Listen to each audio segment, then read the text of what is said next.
studio house band, as it were, for the Rauschenberg studio.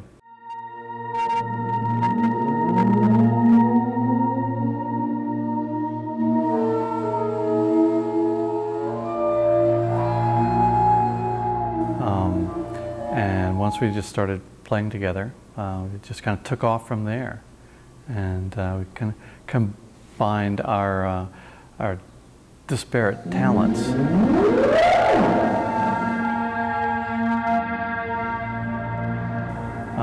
And abilities to make a unique musical group.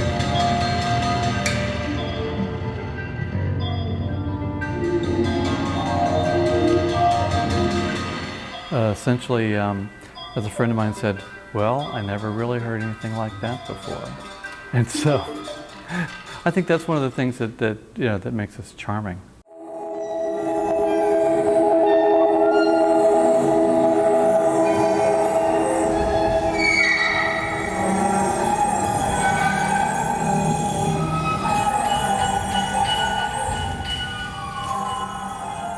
I have always fabricated things, and I've noticed vibrations from things that I fabricate. I made some things, and I had a solo career with nobody playing with me.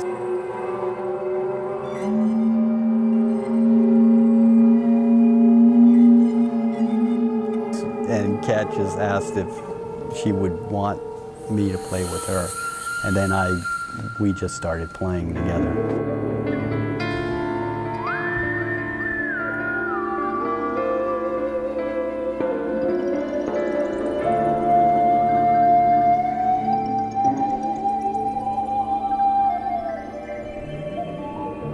The music is sometimes very abstract, very non-musical.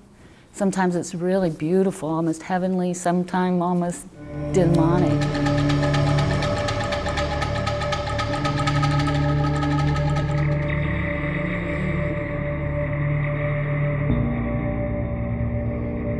And that's a beautiful thing about it, is that it's such dynamics, such a variety of sounds.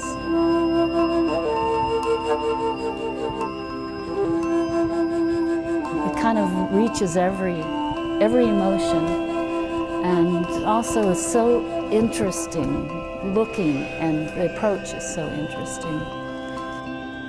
And I'm more attuned to like tree frogs after a rainstorm and sounds of nature that have like a transmission to them.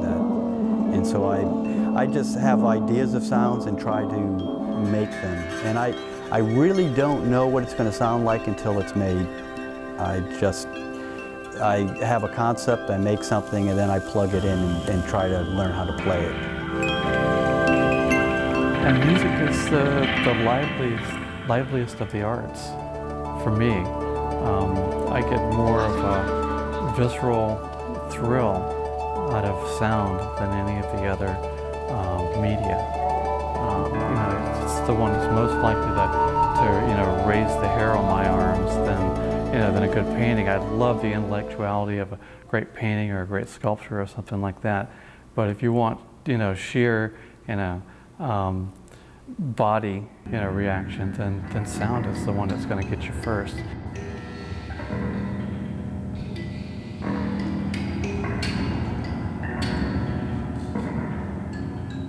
We get a lot of different reactions, actually. A lot of people really don't like it because it doesn't sound like what they expect. And that's one of the things we do love about it, is that we all play something completely new. There are no rules, except that we respect each other musically.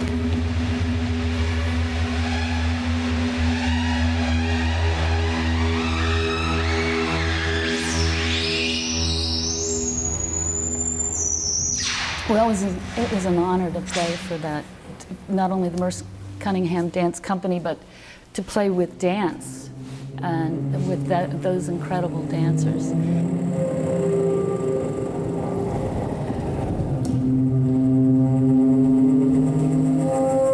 It was wonderful to be a part of that because we all three of us in Sonic Combine knew Merce, Cunningham, of course Bob Rauschenberg, and John Cage, who was part of that legacy tour. Bob seemed to be able to tie into trying to help anybody, and art was always the way to help everything. We did a lot of charity in the last 15 years with Bob. You know, that was one of his major thrusts, was to put the money that he said, you know, there's no reason to have a lot of money unless you can put it in good places. And if it just sits around, doesn't move, it's worthless, is it? And so we kind of followed that same dictum, in that if you can't get out there and create good energy, you know, what are you doing?